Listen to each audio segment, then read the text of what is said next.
And now, The Money Show with Stephen Grootes on 702. Let's walk the talk. The Money Show with Stephen Grootes is brought to you by ABSA CIB. Discover the latest trends shaping digital assets across Africa. Download the ABSA Africa Digital Assets Insights 2025. Good evening, 9 minutes after 6. I'm Stephen Grootes. Welcome to the program. Quite a busy day, actually, considering where we are in the year. Schools are shut already. Most of the courts are closed as well. And in fact, there's been quite a lot going on around what's happening on the JSE. SPAR had their results. NAMPAC had their results. We'll speak to the CEOs of both those companies in a couple of moments. In fact, we'll speak to Angelo Swartz, the CEO of SPAR, in a moment. Glenn Fullerton is the Chief Financial Officer of NAMPAC, We'll speak to him in about 10 minutes as well. NAMPAC really do seem to be on the road to recovery. They really do seem to be getting themselves out of the difficult space they were in and making quite a lot of progress. SPAR as well, if you look at the underlying numbers. Although, I always say this, to be the CEO of a supermarket in South Africa, they have to take on ShopRite head on. Not a job I would like. Talking of jobs I wouldn't like, I've made the point a million times. I would not like to be the CEO of Eskom, although it's getting a little bit more attractive, I must just say. They've reached a memorandum of understanding today with people who run smelters, the ferrochrome producers. Now, we weren't able to get anyone from Eskom, not for want of trying on their side, I must just say. But we are looking forward to speaking to the CEO of Glencore Alloys, Japie Fullard, and just talking about it from their end. In the end, the problem with the smelter issue is that you want smelters, they create downstream industries, they employ people directly. But if you look at the electricity that it takes to run them and the pricing of it, that electricity, there's just no way it's going to happen without you and I somehow subsidizing that electricity. That's just how it's going to be. We'll talk about the end of the JIBAR rate as well and why it matters. We'll speak to Deborah Carmicheal from ENS about that. Looking forward to that conversation. I saw today at the start of the National General Council of the ANC that some of their workers were outside complaining they hadn't been paid. This has been such a big problem for the ANC over the years. And any political leader you speak to, political party leader you speak to, will probably say the same thing. In the end, the big headache is funding, getting money for whatever it is you want to do. And I think that's probably true of the ANC, the DA, MK, the IFP, etc., etc., etc. No matter where you stand, that's a major problem. But one of the things the workers were complaining about was that they hadn't been told they wouldn't get paid on time. And I mean, I don't think it's really happened to me seriously, never from a main employer where I haven't been paid on time. But is there a good way to say, Stephen, you're not going to get paid on time? I mean, is there a good way to do that? I don't know if you have some experience. The best way you've been told you won't get your money on time. And I think generally speaking, the moment someone says you're not going to get paid on time, you kind of want to pack your bags and go, don't you? If you can. So often you can't. But I'd be very interested in your stories. The best way to say, I'm sorry, you're just not going to get your money. Could be a contract, could be a deal between businesses. You might be someone who lends out property and someone who rents it from you told you that. Best way to say you're not going to get your money on time. 011 883 0702 021 446 0567 and your voice notes, please, on 072 702 1702. The Money Show with Stephen Grootes, live on 92.7 and 106 FM. Streaming on the Prime Media Plus app. and DSTV channel 856. Well, SPAR confirming today their headline earnings per share down by 8.9% overall for the year. The group making a loss, mainly because of the way in which it had to sell its operations in Poland and Switzerland. But that's not really the story, I suppose. The real story probably is that their South African operations are looking stronger. The operating profit is up 2.3%. Cash generation from operations grew by 13%. Angelo Swartz is the CEO of SPAR. Angelo, good evening. Thank you for your time. Good to talk to you again. Obviously, you've now finally got rid of your operations in Poland and Switzerland. That's a big kind of thing off your neck. I imagine you've had a sigh of relief that that's finally done and dusted. Good evening, Stephen. Thanks for having me. I haven't had someone describe it quite that way in the past, but I guess there's truth to that. I think those businesses, whilst there's massive potential in both those markets to grow them, I just don't think a South African operator was the right operator to get the best out of those businesses. as well as the debt we carried, which was the main concern in both those businesses, which we've thankfully now been able to bring to a close. As you mentioned, cash generated up nearly 14% from continuing operations, and debt down nearly 40% at year end, which is a big highlight for us. Yeah, of course. What did you do to grow that cash generation? What changes did you make in your operations to get there? Some of it was operational. Your operational costs seem to be down. Your logistics seem to be doing a little better. Lower fuel costs, things like that. Yeah, so obviously with us being a wholesaler delivering to independent retail, fuel cost is a big part of our cost base. And so careful management of fuel costs and then having a supportive fuel price has assisted there. So our fuel costs and our delivery costs down substantially relative to our turnover. Also slight margin expansion in SA, so margins up 20 basis points, which obviously helps. Despite being a lot more aggressive in the market from a advertising perspective. So yeah, lots of good stories in the SA business. SA operating profit up nearly 7%, 6.8% up, which we're happy with. I would have liked a bit more, but 7% is nothing to be sneezed at in the current environment. No, sure. You said you use disciplined price and promotion management, and we've heard in the past that in this space, promotions do matter. How important are they to you? Yeah, I think the South African consumer, like consumers everywhere in the world at the moment, are under a lot of pressure, despite inflation seemingly being at lows. The cost of living in SA has continued to increase, and consumers really at the end of a long interest rate cycle under considerable amount of pressure. And so consumers shop around quite a bit, and attractiveness of promotions has become a big draw card, and we've seen a disproportionate swing towards promotional sales in the last while. And so it's important to be on target there. You refer to the point that you're really a wholesaler. So when I talk about your retail loyalty, I'm really, I suppose, as I understand it, talking about your member stores. And you've been able to improve that, your member stores, by nearly 80% of their goods from you. There's tough competition out there. Is it hard to increase that, do you think? It is, Stephen. So although we slightly down year on year, 60 basis points, for the last 6 months in H2, we did increase that by a full percent, which we're very proud of, especially under the current trading conditions. We don't have any minimum loyalty criteria or force our retailers to buy from us for any reason, to keep the system as competitive as possible. And I think the result really talks to a really strong performance by our teams. Going forward, you say you're going to implement, you called it a risk-controlled rollout of SAP. This is the software program.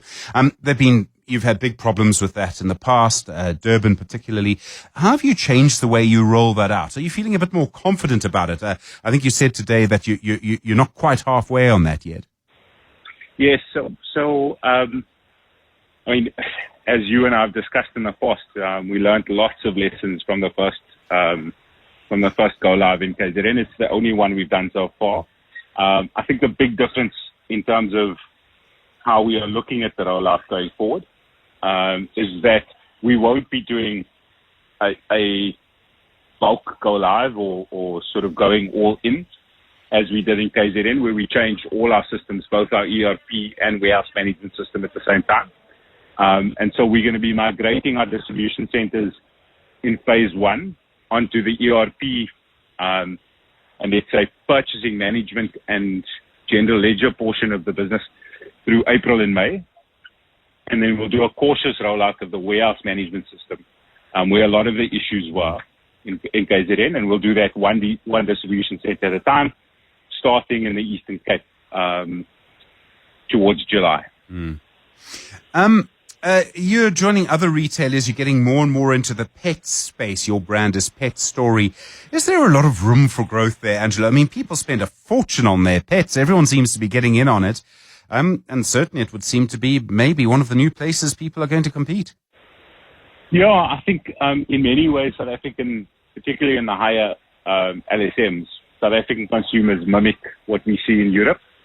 And we are seeing smaller families, and in many cases, families not having kids and adopting pets. And so the pet market is something that we see growing going forward. Having said that, as I mentioned and you did earlier, we are primarily a wholesaler. And so what we're seeing is a market that is becoming dominated by corporate players.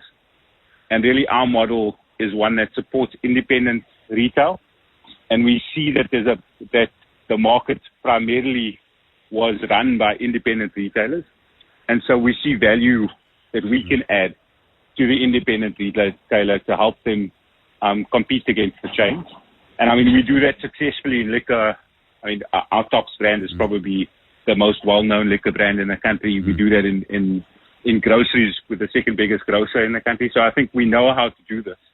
And pet is just an area in which I think we can bring our expertise to assist independent retailers compete with the chains. Angelo, thank you so much for the time. Angelo Swartz is the CEO at SPAR. 20 minutes after 6. 7:02. Stephen is on The Money Show. 6 to 8 p.m. The packaging producer Nampak reporting today trading profit up by 26% off revenue that was up by 8%. Trading margins improved as well. As a result, their headline earnings per share were up by 46%. Glenn Fullerton is the Chief Financial Officer at Nampak. Glenn, good evening.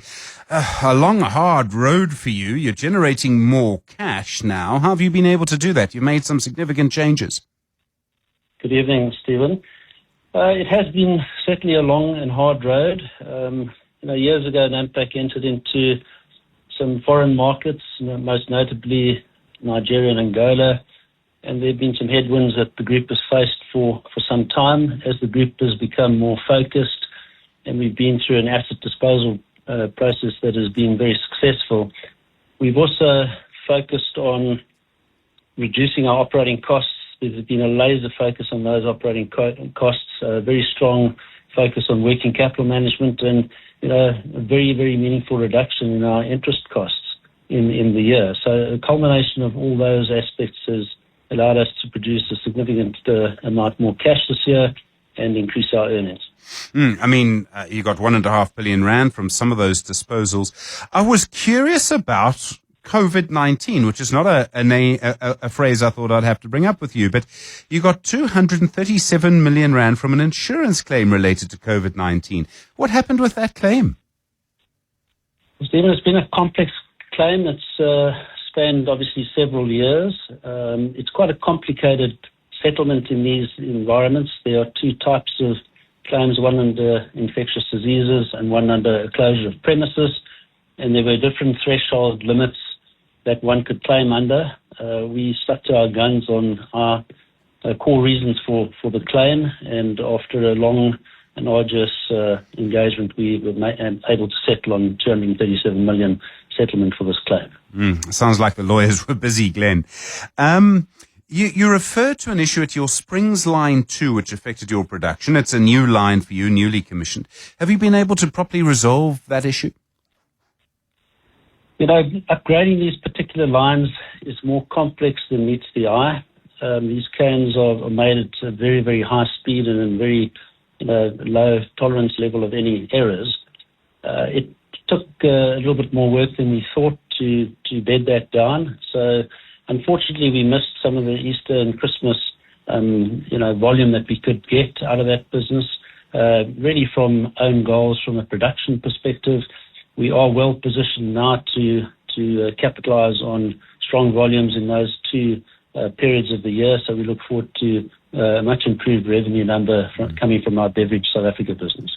You're actually relocating. You've got a spare line in Angola and you're moving it here.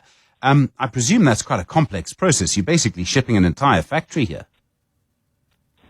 It's an enormous task. That line was mothballed some years ago. There was a very significant increase in profitability in Angola in about 2016. The currency then, for whatever reason, the oil price came back quite sharply, and there was imported inflation into that market, and we didn't need that plant going forward. So it sat there idle for some years.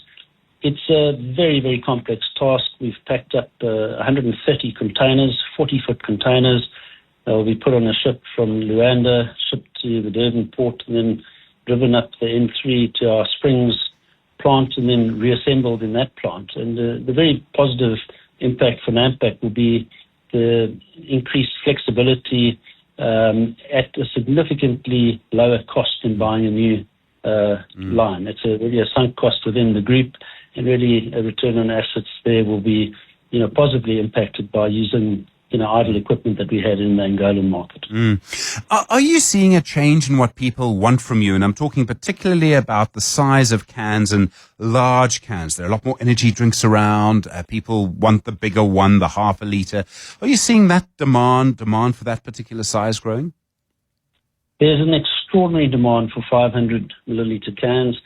The energy drink sector is driving that market, in a very meaningful way. And part of the flexibility that we're building into our Springs operations is to deal with that market trend. So we are bringing in the line from Angola to actually deal with the smaller size demand, the 300 and the 330 milliliter cans, and then we are going to upgrade one of our other lines to augment the capacity that we've got on the 500 milliliter cans. So it's a very real growing trend. There are some innovative products that are coming into those markets, and we're seeing demand exceeding our ability to supply at this point. So there is upside potential for volumes going forward as we position our plant to capitalize on that in the future. You're clearly on the road to recovery. There are some changes coming through in the next little while. You're pretty confident you'll still be able to reduce your debt further, increase your earnings. You've already reduced your operating costs quite significantly, but you'll obviously keep that process going too. There are a couple of big levers that one has got to control to keep reducing the debt. Margin focus is absolutely imperative, and we are, focused on that in a very, very meaningful way. Overhead management is critical, and we are being relentless in that. And, keeping our working capital under significant control and producing cash and lowering our interest costs is something that is key to our drive to reduce the debt. If you have a look at one of the slides that we put up in the presentation today, despite achieving a leverage ratio of 2 times, which is the net debt to EBITDA this year, it's 2 years ahead of where we thought we'd be. Had we been able to dispose our interest in the Zimbabwe business, we would have been able to get that ratio down to 1.1 times. So I think with that asset still held as an asset held for sale and strong initiatives to dispose of that asset and continue to generate strong cash, we generated 2 billion from operations this year in the business. We do think that the debt reduction will continue in a very meaningful way going forward. Glenn Fullerton, I really appreciate the time. It's fascinating. Thank you very much indeed. The Chief Financial Officer at Nampak. The Money Show. The Markets. Arthur Karras is Portfolio Manager at Macro Solutions at the Old Mutual Investment Group. Arthur, good evening. Nampak, let's pick up on that. They do seem to be making strong progress. Yes, they have. But they've taken some very, very strong actions. I think they managed to be quite brave.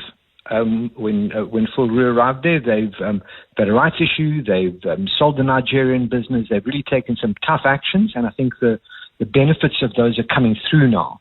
I mean, you can see that they're continuing to be tough. So notwithstanding the kind of okay turnover growth, they delivered a really good operating result because they kept the expenses very tightly under control. And then the benefits of all of the sales and the like coming through with their interest line nearly halving. So very strong result at both the operating line and at the finance line. Spar also, obviously, technically, I suppose they made a loss for the year, but their local operations do seem to be making progress amid incredibly tough competition. Yes, and they've got some disadvantages when you compare them. You mentioned ShopRite when you were speaking to Angela earlier. They own a whole franchise chain, so they are wholesalers, and they can't simply impose their ideas onto the franchisees. They kind of have to sell it to them. So that's left them like a little bit behind, playing catch up in something like a food grocery delivery, where Checkers has made really taken advantage of that. So it's a little bit tougher for them to adapt quickly to the likes of a ShopRite or a Woolworths. And they're finding that, they're finding the same tough environment that everyone is facing in South Africa. They're finding that in Ireland as well. ABS had a trading update, their guidance largely unchanged. Not a huge amount of information there? A little bit better than expected. I think it really confirmed the direction that everyone expected them to be on. I think with a change of CEO there, what you really want is you want all the metrics to start heading in the right direction. And they were confident enough to give us some medium-term guidance where they expect their cost-to-income ratio to go from 53% down to 50% over the next 3 years. So saying that they're going to keep their revenue growth going faster than their costs. So if they can do that, that'll be a very good outcome for them. Capitec today, 400 million rand on wallet, Doc. I don't know much about that company, but just the fact that they're investing again in payment systems, we've seen so many developments in fintech. It's a kind of indication of where we are at the moment. Absolutely. This is an area that you must expect more action and you must expect impacts on the incumbents. So the Reserve Bank has indicated that it wants to bring down the cost of payments in this country, how much it costs you to pay your bills online and move money around online. So people are positioning for that. And Capitec definitely is trying to get in on that trend, and Wallet Doc is part of that. So you need all the bits of the chain. You need those little machines that you tap on with your card. You need the ability to pay online. I got a bill the other day, and it had a very convenient SnapScan code in it. No way I was going to open up my bank app and go jump through all those hoops, add a new beneficiary. Just click on that 1 second, and it's done. So it tells you the environment is changing, and Capitec is trying to position itself for that. In the US, if we can, so just as the weekend was starting, Netflix offered $72 billion for Warner Brothers Discovery. Suddenly Paramount offering a much greater amount of money. I hate to say it, but it seems to my cynical mind that there's a politics here because sort of, the Trump administration and media, etc., and the owners of Paramount. How do you understand what's going on? So there are definitely relationships there. So the news talk is that the Netflix CEO did go and talk to Trump about this. So he was aware of the fact that it was going to happen. But then the Paramount business is controlled by one of the son of Larry Ellison, who is a very close Trump ally. So it gets a bit tricky at that level. I think the bigger issue here for Netflix is probably the competitive angles. How much is their antitrust regulation going to allow them to own at the market? And something like Warner Brothers, with the titles that it owns and the movies that it has in its library, that's an asset that you simply cannot replicate. It doesn't matter how much money you have, you can't go and build it tomorrow. So it's going to be very, very valuable to somebody. It's going to become obvious over time whether someone overpays for it, and often in this kind of a heated bidding war, people do overpay. But clearly this is it's a tricky deal for whoever tries to do it. Arthur Karras, thanks very much indeed. Portfolio manager at Macro Solutions at the Old Mutual Investment Group. Just after 6:30. WhatsApp Stephen on 072 702 1702. 22 minutes now to 7 the time. I was making the point earlier. Is there a good way to say to someone you're not going to get all of your money on time? There probably isn't, but there are certainly worse ways, rather than, non-good ways. One of the things that people do is they just stick their head in the sand. You see it all the time. Maybe they won't notice. They always notice. Take it from me. They always notice. I noticed again today another prominent South African talking about what they see as the green shoots, things that have improved. This time, the turn of Busisiwe Mavuso from Business Leadership South Africa, the CEO there. And I see so much sort of positivity around.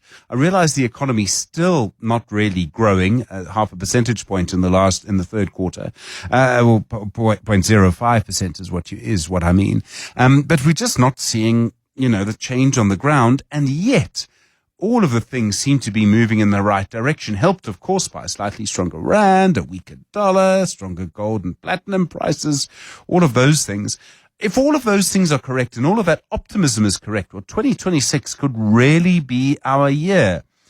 But it might just still be a little sense of it's still 2020 feeling around you. I'm not sure how you're feeling about it at the moment. Good to hear from you on that on 072 702 1702. The Money Show. with Stephen Grootes, live on 92.7 and 106 FM. Streaming on the Prime Media Plus app. And DSTV channel 856. 17 minutes now to 7 the time. Well, confirmation from the Reserve Bank that what is called the Johannesburg Interbank Average Rate, a reference rate that commercial banks use to lend money to each other, is being phased out. It's called JIBAR. Your home loan might be tied to JIBAR, and it's now going to change. It's being replaced by the SA Rand Overnight Index Average, which is known as Zeronia, which, let's be clear, is a much better name. Deborah Carmicheal is the Executive Director in Banking and Finance at ENS. Deborah, good evening. We're going to have to start at the very beginning here. What are reference rates and why are they so important? Very good to be on your show. Thank you very much for having me. So what is the reference rate? I mean, the reference rate is effectively, in South Africa, the benchmark rate that underpins a number of cash market, money market, and potentially derivatives transactions. And so it's a fundamental rate within the South African financial markets, effectively. Okay. Why would you have more than one rate in the first place? I presume they're made, they have different elements they're arrived at in different ways? 100%. And so different markets, so for example, your cash markets or your retail markets would potentially have different rates. Your money market is going to have a different rate. Derivatives transactions primarily operate already in the overnight market. So really the financial markets operate in all sorts of wonderful ways behind the scenes that often we don't see. I mean, we'll often see, for example, the repo rate, and that's the one that everybody watches because, the SARB moves it up or down, and then our interest rates go up. So there's all sorts of rates underpinned by benchmark rates. JIBAR has for a very long time obviously underpinned a number of big corporate transactions, and the transactions that underpin corporate South Africa have typically referenced that rate for all of their cash markets transactions, and cash markets includes loans, and it also includes the bond markets. So when people raise money on the JSE or all manner of things, JIBAR has underpinned that rate for I think 3 decades. Who sets JIBAR? How's it set? Yeah. So, and actually this is a really interesting question, which with a whole heap of tentacles of answers, but it's administered by the South African Reserve Bank, and it is created by banks in the interbank market selling what are called negotiable certificates of deposit to each other. So that's the rate at which banks in the overnight or the average rated market will borrow and lend effectively from each other. So you could buy a negotiable certificate deposit for example, a first rand 3-month negotiable certificate of deposit with a tenor of 3 months. But what basically happens is a number of banks contribute to the rate. The South African Reserve Bank tops and tails those contributions and comes out with, as you said right at the beginning, the average rate over a number of those contributors. And that is, so the way JIBAR is, open inverted commas, policed is through a JIBAR code of conduct that is published by the South African Reserve Bank, and then a number of banks subscribe to in their submissions to the rate, how they have to top and tail, when there are corrections, etc., etc. Okay. Now, I understand that we're making this change, not because of anything to do with JIBAR, but because of something that happened in LIBOR, which sounds like a small country far away, but in fact is the London equivalent. And correct me if I'm wrong, but there was a scandal involving traders who manipulated the London LIBOR, and as a result of that, people were concerned that JIBAR could be manipulated too easily. Now, they investigated, they found that it wasn't, but we're doing this to make sure that doesn't happen. Is that right? Yeah, that is correct, Stephen. I mean, I think that was so the way in which the London interbank offered rate was submitted was slightly different from the way Johannesburg interbank average rate is submitted. And I think that so exactly that is what led to the whole sort of group of 20 financial stability mandate being re-looked at, and stability in relation to benchmarks re-looked at. The scandal was a scandal, but it didn't involve and didn't result in any conviction in relation to libel. So then how is Zeronia different, and how can it not be vulnerable to manipulation in the way that JIBAR is, or we worry that it is? Deborah Carmicheal, I don't know if you're still with us. Yeah, no, I'm sorry, I'm still with you. Sorry, I don't know why my internet connection is so unstable when I'm on the radio. No, so ours was not vulnerable to manipulation in the same way that LIBOR was. Ours was just our transaction data was very thin, however. And so the market based on JIBAR was not as representative of the actual market in which we existed, rather than it being subject to manipulation. Okay. So that's where we were quite different from LIBOR, sure. Yeah. But why is Zeronia better? All right, we seem to have lost Deborah Carmicheal there, the Executive Director in Banking and Finance at ENS. I'm sorry about that. As you can hear, I have a million questions about this because it's quite a technical area, and I've just been communicating with the production team of The Money Show. I'm hoping we'll get a thumbs up when I suggest we do this for Investment School on Thursday night, because I think there's a lot more to explore here. And also, I've always found when there is a change to this kind of situation, or to something like this, it opens the door to conversations about how things actually work. You take so many things for granted. You don't always know how it actually works. Who decides? Who sets? Why? When did this happen? What's the history of that?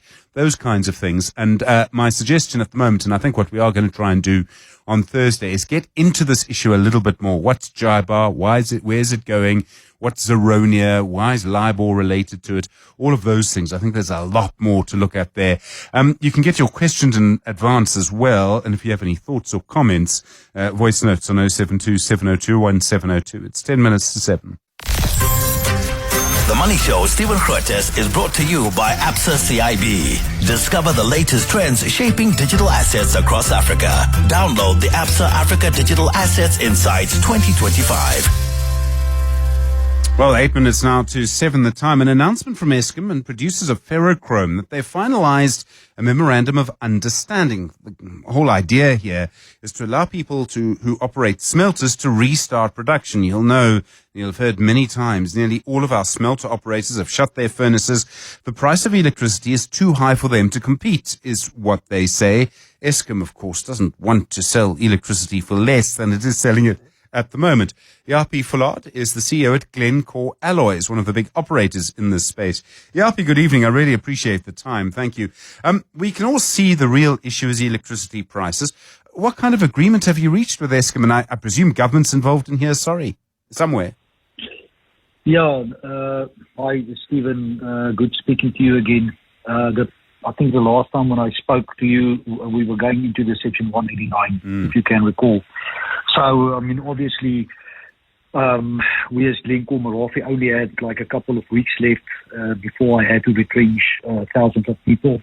So, obviously, government and everybody working really hard to find a solution. And I can tell you that the MOU that we did sign, obviously, is not a done deal yet. There's still a lot of work to be done, but definitely for us as Glencore Merafe, it's definitely a positive move.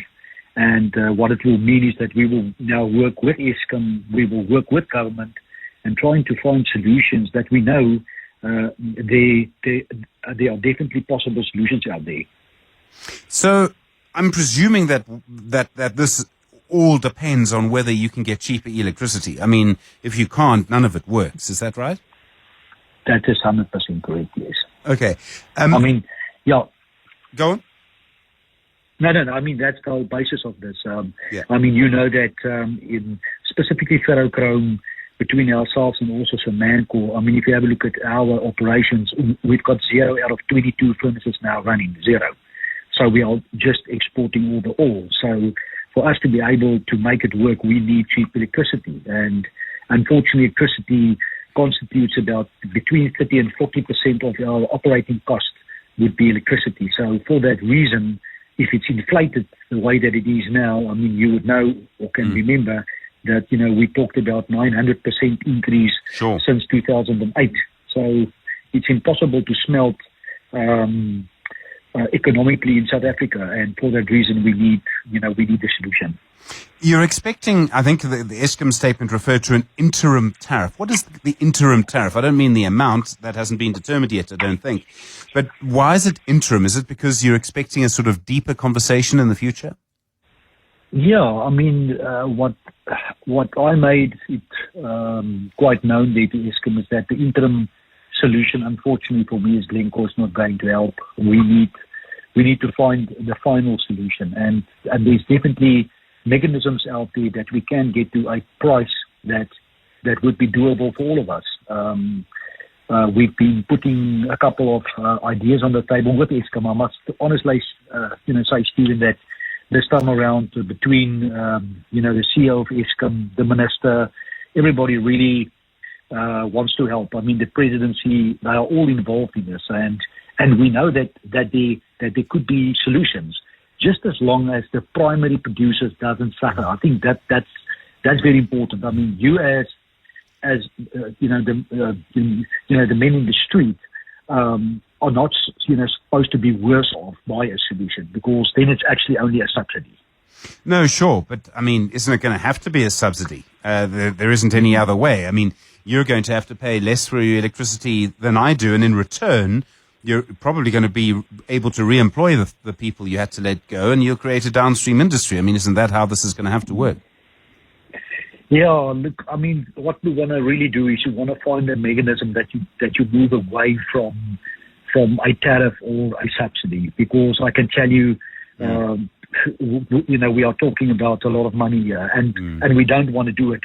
We don't want to let somebody else suffer because of they are just trying to save beneficiation. There are solutions out there that can work. I mean, the IPP PPA type of concept where you take thermal coal and you convert that into electrons. But I mean, you can do it through another mechanism. So there's a lot of moving cogs in this whole discussion, but definitely I am actually quite excited about it. Yes. No, I'm sure. I mean, so some of those solutions would be, I presume, having independent power producers generating electricity perhaps in different ways. But even then, that's quite difficult. I mean, in the end, smelter is the very definition of what you would call a customer of baseload. You need reliable electricity, and you need an awful lot of it. So you're exactly the reason why someone would build. I mean, the reasons why you wouldn't build a coal-fired power station, but it would be the strongest argument for nuclear that there is. Yes, and I think within your own submission now is the fact that we are baseload. Actually, South Africa needs baseload. They need us, and because you are stabilizing the grid tonight, when everybody sleeps, we actually consume all those electrons. So it's actually for Eskom a very important portion is that because of the let's say the cost curve and the way that it works. Eskom is actually heavily dependent on, let's call it, the energy-intensive users. So we need to find neat solutions. And like I said, I really believe that this time around we will be able to find them, yes. You seem to be getting on quite well with Eskom. How big is the role that government is playing in all of this? I mean, I presume they have huge interests in this too. No, 100%. I can tell you the government, and I'm not going to call the people by name, but I can tell you that the presidency have got special advisors, and everybody is really trying to help, and we've got some really clever people out there, and I can tell you that the government also understands. Remember, if we close down shop, 2,500 direct employees, 10,000 indirect, GDP times 5, it's going to be a massive impact, let's say, on the economy. So it's very important that this is a solution that could work for the whole of South Africa. Japie Fullard, thanks so much. Really appreciate the time. Very interesting to watch that process. The CEO at Glencore Alloys. We will be speaking to, in a moment, Hilton Kellner's the CEO at Discovery Bank. His reading list for the Christmas period. He's going to share that with us. We'll speak to Dr. Ralph Matega as well in How I Make My Money with The Money Show at 7 o'clock. And now, The Money Show. With Stephen Grootes on 702. Let's walk the talk. The Money Show with Stephen Grootes is brought to you by ABSA CIB. Discover the latest trends shaping digital assets across Africa. Download the ABSA Africa Digital Assets Insights 2025. 7 minutes after 7 the time. Don't forget, in My Money this week, we'll be speaking to Dr. Ralph Matega from 7:30 this evening. Never actually sat down with a political analyst and gone, where does your money come from? What do you do to get it?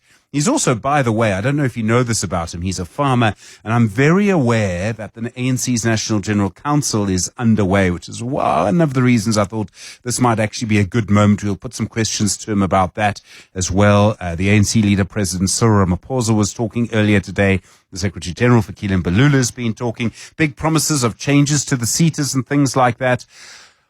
That was my reaction too. But we'll talk a little bit about that with Dr. Ralph Matega. And in a moment, something we try and do every year if we can, looking at the books that people read. The Discovery Bank CEO, Hilton Kellner, is here to discuss his holiday reading list. Good to hear from you as well. 011 883 0702 021 446 0567. What are you reading at the moment and why? 072 702 1702.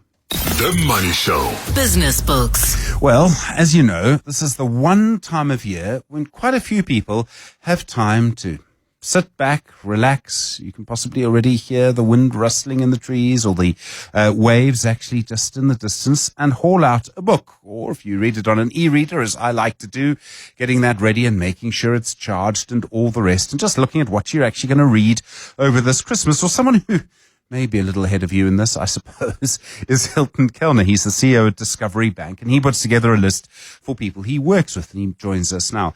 Hilton, good evening. Thanks so much for coming in. Thanks so much for having me again, Stephen. I don't know how you decide to go through all the years of books and come out with just 10. I mean, I would probably be sitting with lists all over the place for months. You start with Money, appropriately, A Story of Humanity by David McWilliams. What's so special about this? So, I mean, I think I think for any banker, seeing a title like Money is immediately interesting.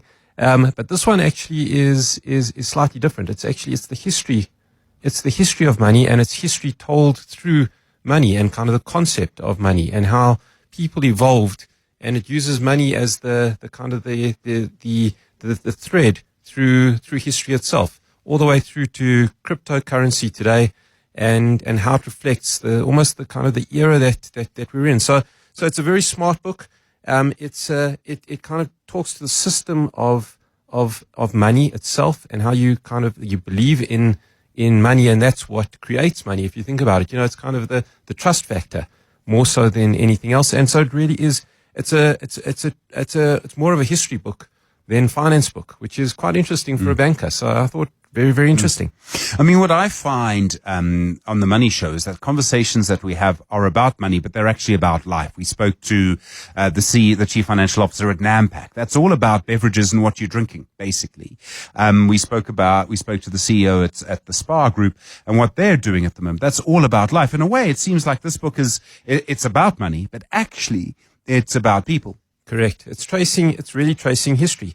And in a very kind of witty way. And it goes right from tablets through to fiat currency, through to crypto, all the way, and everything in between, and credit and kind of digital currency. And it talks to every step of the history of humanity in many respects. So really, really interesting. And it kind of makes the point that studying money is about studying humans, people. And that's what it is. Number 2 on your list, I've got to tell you, Hilton, I was a little surprised, okay? It's Unlocked by Eben Etzebeth. Was this before the Wales game? It actually was. And I mean, I'm a huge Springbok fan, I suppose, like every single other South African. And we had Eben at one of our conferences. Just a fascinating, brilliant sporting kind of giant. And when I saw the biography, I thought that's something to read on a beach somewhere. Yeah. And really looking forward. I think there's probably one chapter that still needs to be added to the book.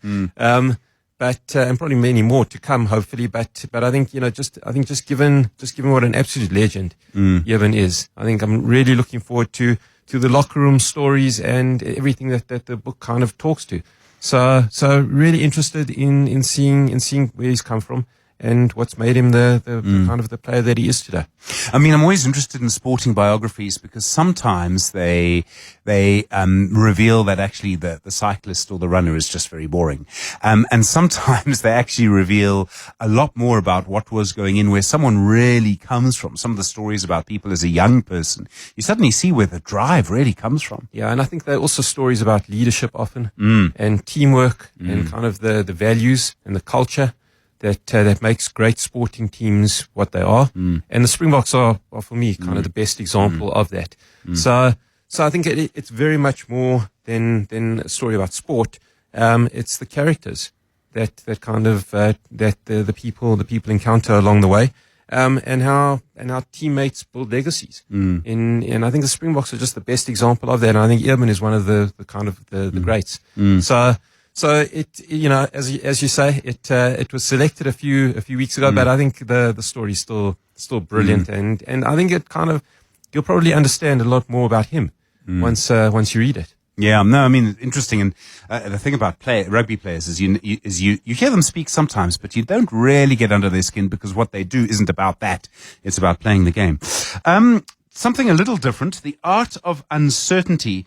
David Spiegelhalter is the author. Aren't you an actuary? I mean, isn't uncertainty something you don't really like? Yeah, I'm an actuary by training. That's why the book immediately appealed to me. I think the sort of the theory that you need to understand, manage, and really kind of interpret risk, and how you do that is something that has immediate appeal. And how you incorporate that into everyday practice. And that's really what the book is very much about. It's how we use numbers and not kind of necessarily just adjectives to quantify uncertainty.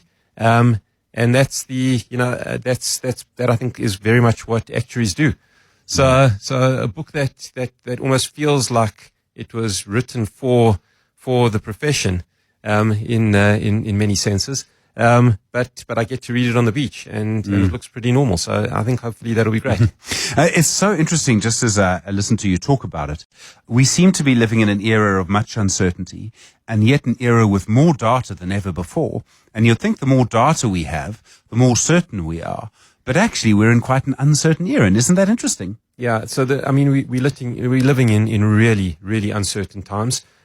What the book talks to is the theory of kind of Bayesian statistics, where you update what you know based on the information that becomes available. And that I think, in the world in which certainly we operate in Discovery is exactly aligned to our kind of culture and values, that we will debate things, time and time again. And as new data emerges, we'll kind of update the decisions and our way of thinking. And so, I think this is very much in line with that. And then from something more different, The Optimist by Keach Hagee. Optimism in an uncertain world. So this is I think hopefully exactly what our culture is about at Discovery, kind of the optimistic outlook on life and kind of understanding and identifying opportunities, and that requires real optimism in many respects. The book here is very much about the story of OpenAI and Sam Altman and the kind of the vision that he had for AI. So I think it's timely, but I think the title itself was what appealed to me. That it could have been almost about anything, but seeing The Optimist and it just immediately resonated, and the fact that it talks to something which is I guess so topical at this point in time is immediately brilliant. Are you optimistic about AI? I mean, some people are very pessimistic about it. They see literally the end of the world as we know it. I think that I am optimistic. I see the opportunities in what AI is doing for us every single day, and how we're applying it, and what it's doing for kind of our business and our clients. And I think, there obviously are risks, and there's kind of moral and ethical dilemmas that come into all of the different aspects of AI, but the opportunity that it represents is just dramatic. And so, from that perspective, I'm incredibly optimistic. Strong Ground, Brene Brown. I hope I've pronounced that correctly. But this is technically about leadership. Yeah, entirely. And I try and build in a few kind of leadership and sort of almost I suppose personal books, in a sense that are there to really stimulate thought amongst our leadership team and my colleagues that I do give these books to. But this one is really I think interesting in the sense that it talks to the ability to learn and unlearn continuously, and the ability to really kind of stick to your principles and be resilient. And I think in the current world where principles and integrity are so important, finding that strong ground, I think is absolutely crucial. And it's something that I thought is really relevant. There's a new book by Bill Gates, of all people, Source Code: My Beginnings. And I've always thought, there's some people who really seem to hate Bill Gates. I've always had the feeling that he was more interested in what he was doing than just making money. Not everyone is like that, and especially in that world, but he was just interested in trying to make it all work. Yeah. So, I mean, this book is interesting in the sense that it's the first of a trilogy. Yeah. That he's writing on his life story. He's getting his version of history in, eh? Yeah. So he's kind of writing it the way he wants it to be remembered, I guess. His full legacy. But those early days must have been just so interesting. They were literally building the internet. Yeah. In a sense. And, he was one of the, he was at that kind of fulcrum of the beginning of technology as we know it. So, I think the stories are well known, of the start of Microsoft, but I think this goes right back even before that. And so, I think in order to really understand, I think, technology today, it will be really interesting to see the real kind of beginnings of Microsoft and Bill Gates' early days. And that's what this book is all about. Microsoft today is so ubiquitous. Yeah. Virtually everything we do is in some way connected to Microsoft itself. And I think, you can't, whatever you think about Bill Gates, he's defined a lot of what we do today. He's made Control-Alt-Delete part of popular culture. We all know what it means. Copy star. Yeah. And, those MS-DOS codes are still with us today. And I think the fact that he's branched out way beyond that, makes it even more interesting. And the organization itself has outlived certainly what he started, and is thriving today. And so I think, the kind of the foundations that we built were quite remarkable. And so I think the kind of the lens on the beginnings is going to be really, really interesting. Hilton, I'm a little nervous about your next choice. It's by an author called Andrew Ross Sorkin, and it's just a series of numbers. It's 1929, is the name of the book. There's been a lot of sort of hints, and if you sort of go onto Reuters markets and search bubble, you're going to find that word quite a lot at the moment, The Economist too.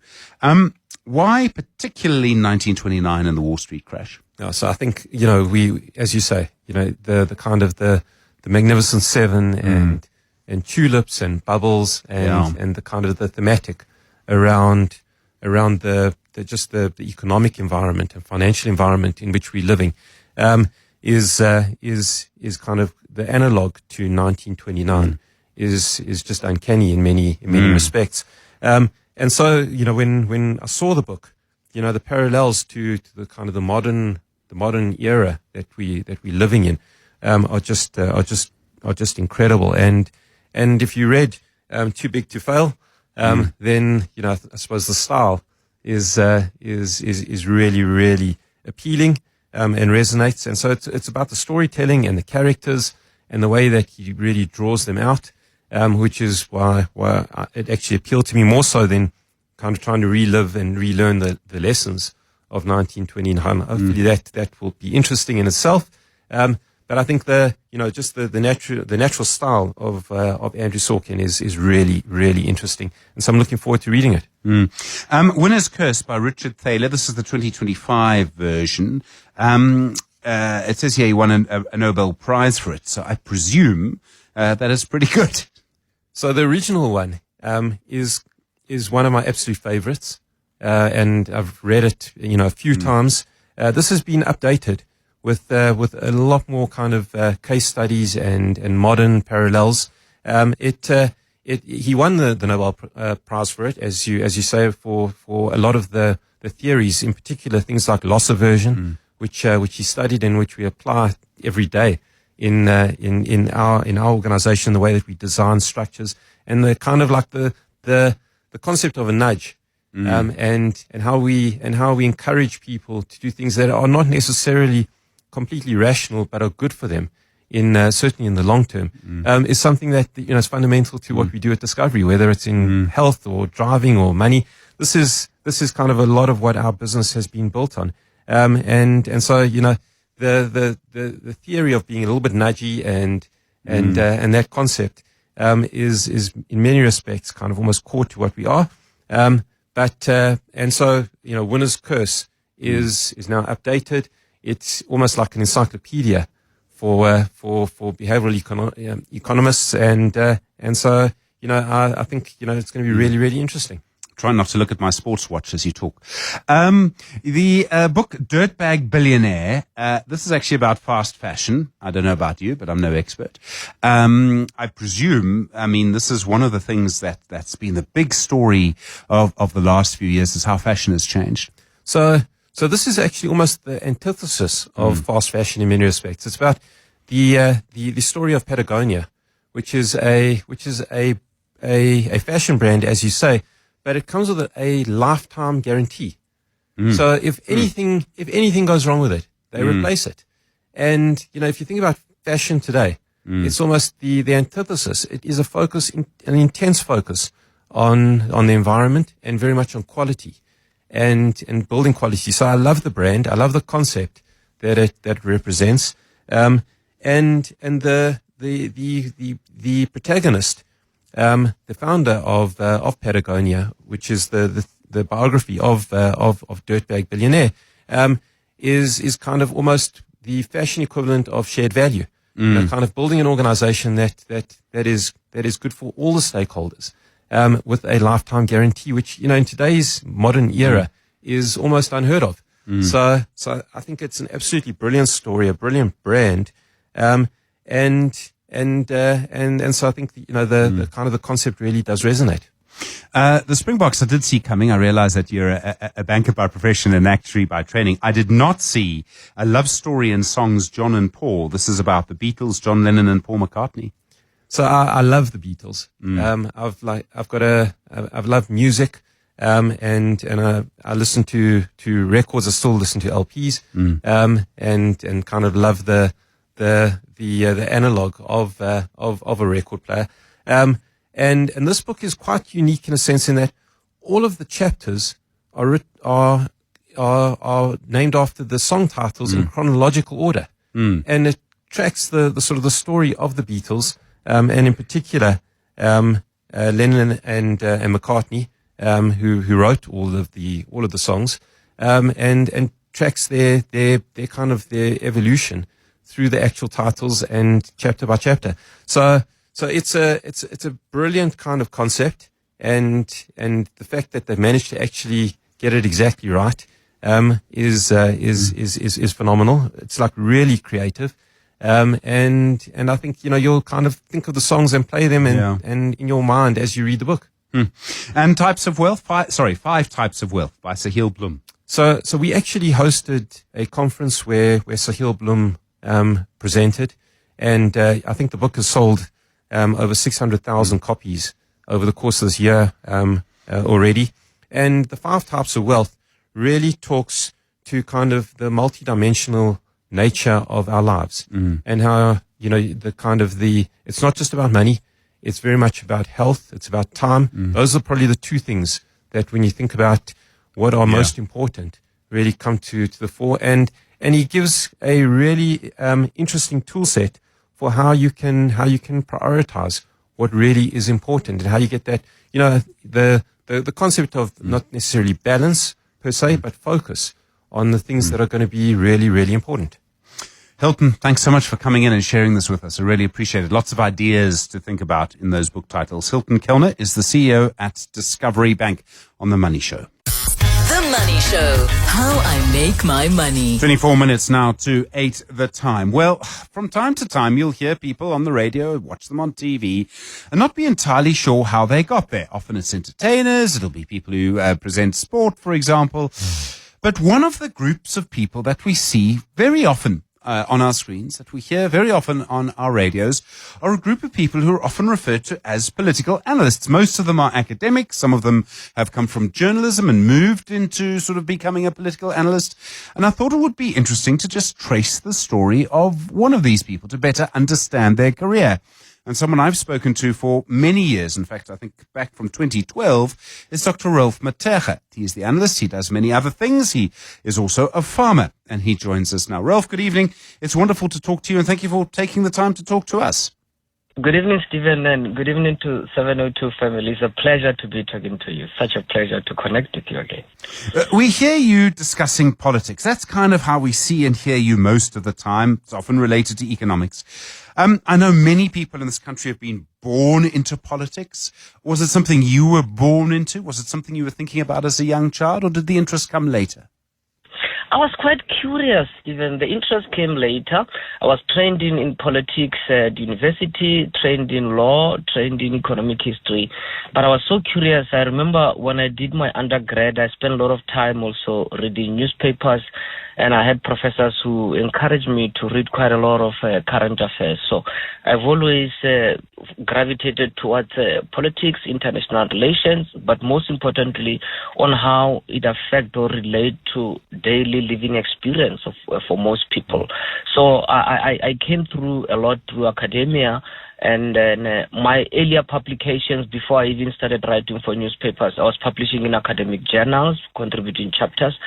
And so you mentioned the group that moved from academia into political analysis work. For me, I've merged the two together because I still exist a lot within academia where year in, year out, I publish for academic journals, books, publication, such as chapters and so forth. And I engage with academics. I enjoy reading quite a lot. So I found myself one day being referred to as political analyst. I said, well, that's not inaccurate. It's part of what I do. I mean, I know some people really don't like the phrase political analyst, but, an economist is an economics analyst, but we can't call you a politician. Are you comfortable with the term? I mean, I've thought for many years, is there a better term? But actually, what you are doing when you come on the radio is you're analyzing politics. I don't know of a better term. I mean, Stephen, I'm quite comfortable with the term, and I've also looked at how this has emerged, this has evolved as a profession over a period of time. I mean, you have seen people mostly who will be rooted in academia, will be rooted in journalism, in economics, but they come and break down current affairs to talk about implications on policy making and thereof. So I'm quite comfortable with it. Actually, I've been mistaken to being a politician. That I always correct to say, no, I'm not a practitioner. Politicians are people who, they go to office, they get elected, and I don't do that. What I do is to look at the issues and to look at the broader environment within which actors that we refer to as politicians, our political leaders, they make decisions, and what criteria do they use thereof. So it's not a cut and dry way you can say there is a pure separation. But I always believe, Stephen, that it's always better to get a sense of the concept. That's what we learn in academia. And then we try to apply them on current affairs and public policy discourse. Where were you growing up? And I feel I've known you for so long, and I don't think I've ever asked you that question. What kind of community were you growing up in? Interestingly, I grew up within a farming community in an area oddly named my darling village. And I say oddly named because every time I refer to this, you are with your wife, you say, I'm going to my darling. The friends might say, hey, where are you going? Because that's supposed to be your darling right here. But I grew up in this area. It's in Senobarwana, which used to be called Bochum area. And interestingly, Stephen, I did my matric here in the rural high school here, and I've been part of the community. Every time I would venture in other countries, travel, study, I always have the community in mind. I always try to relate my story, my research back to the community where I grew up. I mean, I've been to many countries, but I believe this is one of the best communities among which to live, actually. To go from there, obviously you would have had to do quite well in matric to get into university. There's always a big fight for places. How difficult was that? I mean, the teachers were very supportive. I was quite ambitious, even young. I left this place when I finished my matric. I was 17, and then fortunately enough, I got admitted to Wits University, and I never looked back. That's when I did my undergrad, I did my honors, I did my masters. Privileged enough to even go study overseas and do that. So often when I see younger people here in my community, some of them, they don't believe I studied here, and their parents will remind them that no, you used to study here, you used to go to home and eat at home during lunch break at school and so forth. So it's a story where you come around and you talk to the younger ones, saying to them that it doesn't matter where, you can always make it and always try to show. And most interestingly, when I go out to interact with people elsewhere, I bring the case study of where I grew up, this village. It's always fascinating. It's a very strong agricultural community. I remember, Stephen, before I went to university, in January, February, I always had to plow the field before the year could start. My grandfather insisted that, hey, you've got to plow the field. We usually plow sorghum here, cultivate sorghum and so forth. So it has always been part of me, and coming back and mingling with the community is always the best feeling here. Quite a thing to go from plowing to sort of Wits University. And I mean, you might strangely have had more in common with some other young men growing up on farms in the Free State than many other people. I mean, it's a very interesting journey from the village to the city. Very interesting, Stephen. I'll tell you what was the most shocking thing. I never shared this. Is the swimming pool at Wits when I did my first day in 1995. And I said, what a huge pool. How did these people manage to have so much water being put in a pool like this? I mean, it was just fascinating. And, it was quite a big journey, and having to adapt to the medium and having to even take extra classes to cope with the way of teaching, the rigorous way of teaching at the university. But I can say it's quite doable with determination. It's quite doable, and once you can cross that bridge, you become quite unstoppable as to how far you can go in learning. You learn more and more. And I think it is the discipline of plowing. We grew up looking after cattle, plowing goats and everything. So when I went to the university, it was more like, okay, you're just going to read this book from cover to cover. So that sense of discipline continued, and I think that's what sustained my studies throughout. You worked in government at the National Treasury, if I remember. How did you find that experience? Because I often think that some people who talk about government, you get a sense they really do understand it because they've been within it.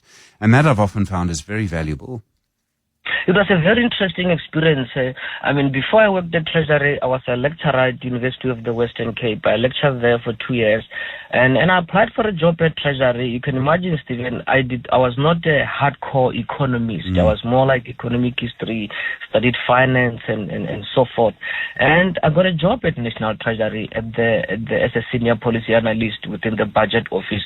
That's where we were responsible for doing national budget. We will compile that thick book called Estimate of National Expenditure.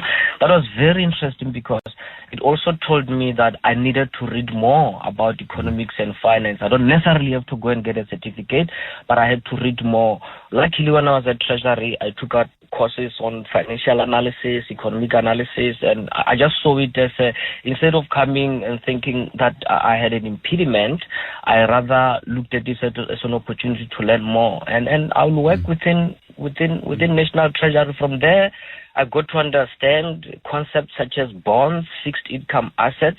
And believe me, I once worked for a bank for about 6 months and so forth, where I was dealing with providing analysis for the fixed income assets group. So versatility and multidisciplinary approach to studying is what I enjoy the most. I quickly move from one area to the other without losing the previous area of interest.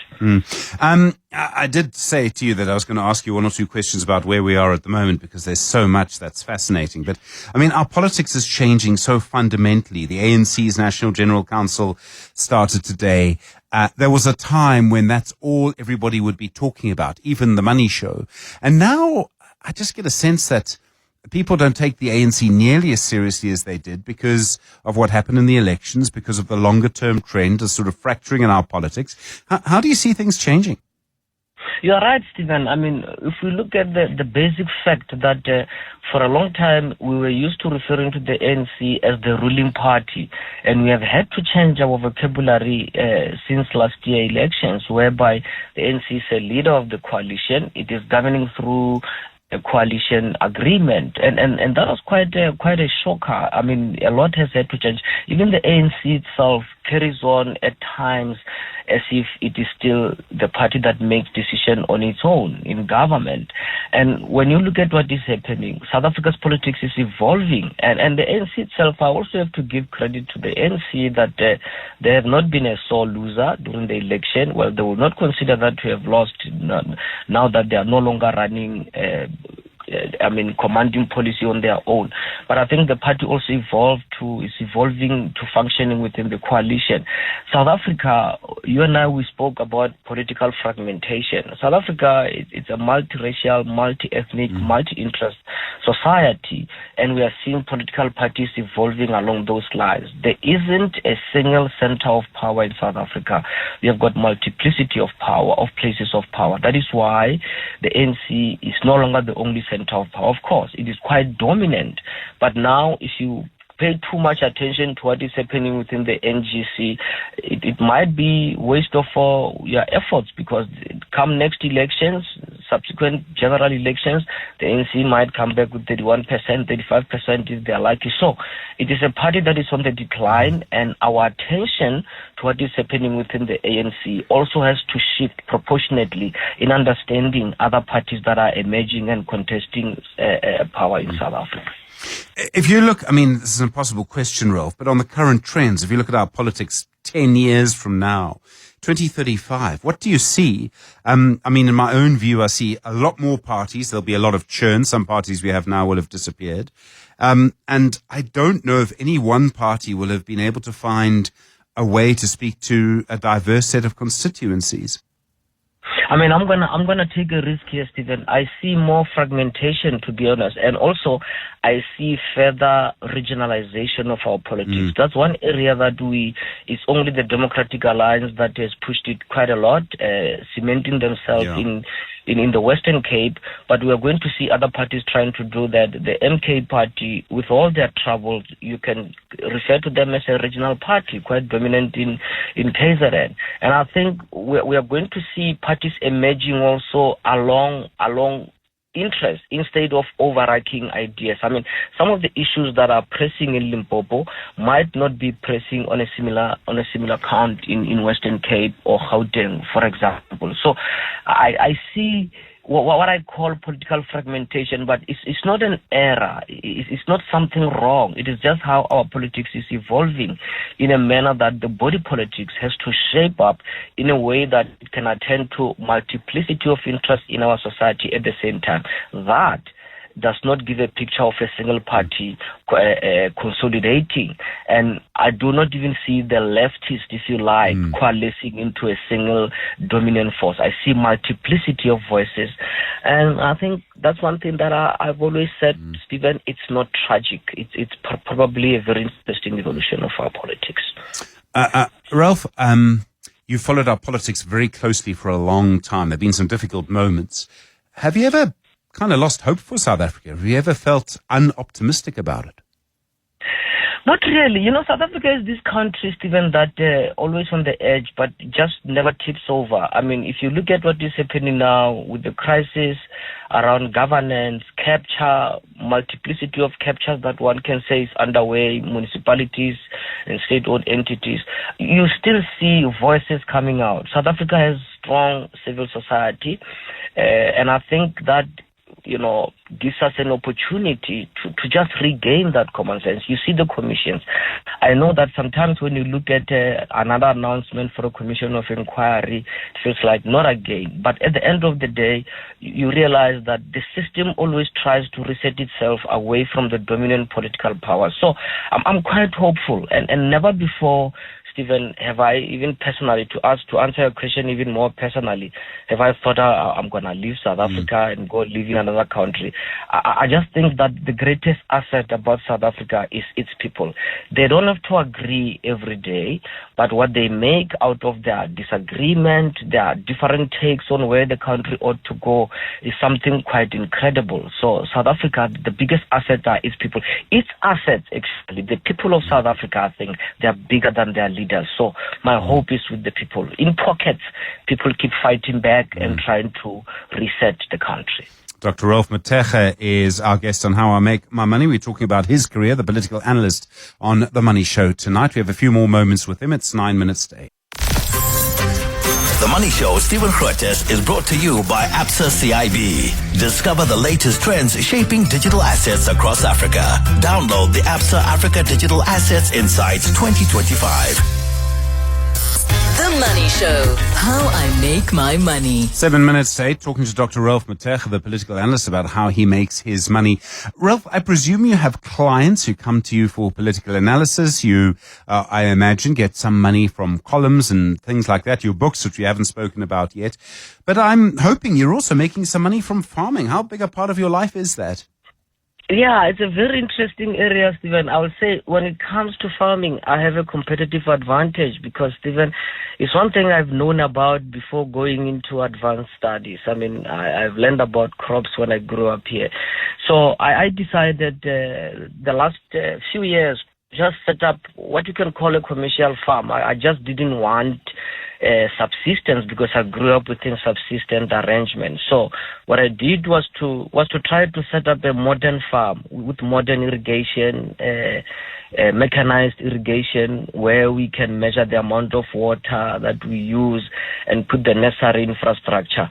And I've been putting infrastructure for the last few years. As people say, that if you want to make $1 million out of farming, Stephen, be prepared to lose or put 2 million first. It's quite demanding, capital intensive, but I think where we are, we will be able to start putting high-value crops maybe within a couple of weeks. We have had to work on the land, Stephen. We have had to level the land.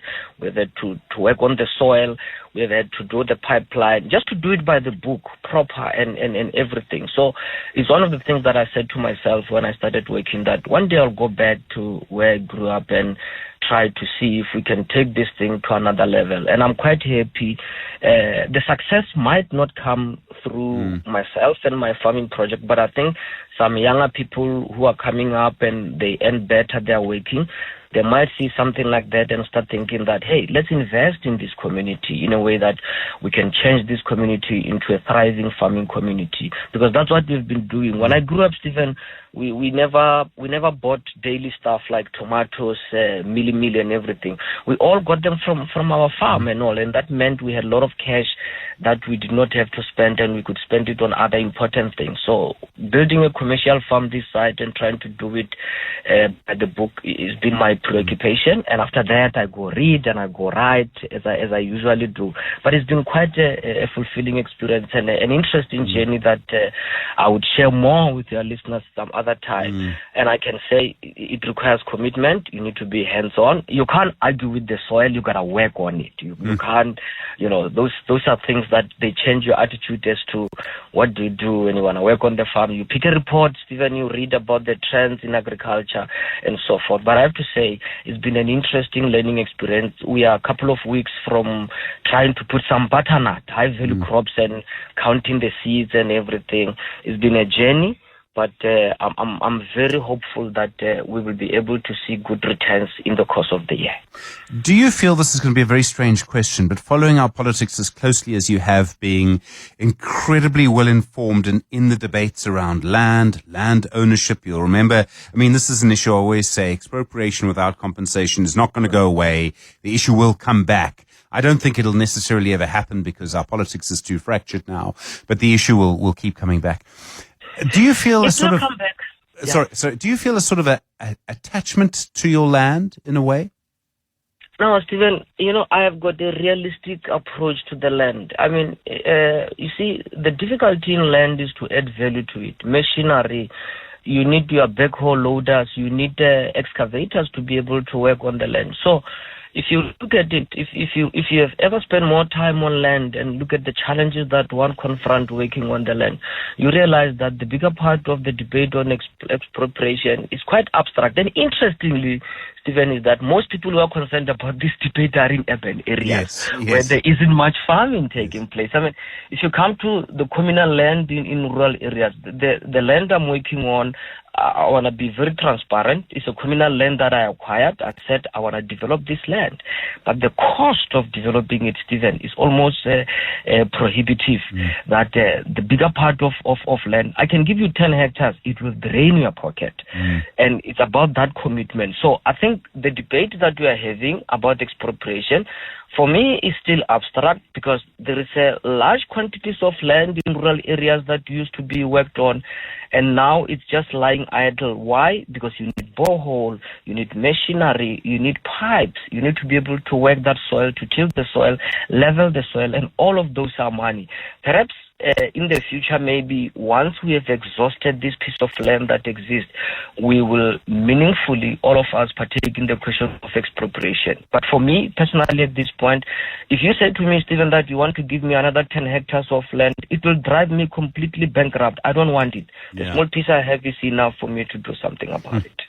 Ralph, it's been amazing to talk to you in such a new way. Thank you so much for coming on The Money Show. Always a pleasure. Thank you so much. Dr. Ralph Matega, the political analyst and farmer, explaining to you how he makes his money on The Money Show. The Money Show, Stephen Grootes, is brought to you by Absa CIB. Discover the latest trends shaping digital assets across Africa. Download the Absa Africa Digital Assets Insights 2025. Well, I'm afraid in the US, Wall Street is down. The Dow Jones is down 0.45%. The Nasdaq down 0.33%. The S&P 500 down 0.47% as well. Pretty much all about interest rate expectations and whether or not there will be another cut in rates in the United States. We spoke, of course, about the importance of the Fed in investment school last week. And this week, I'm expecting we'll have a conversation about rates like JIBAR and Zenoria. All of those are things that we will be talking about. I'm looking forward to speaking to you again tomorrow. Good evening. It's 8 o'clock.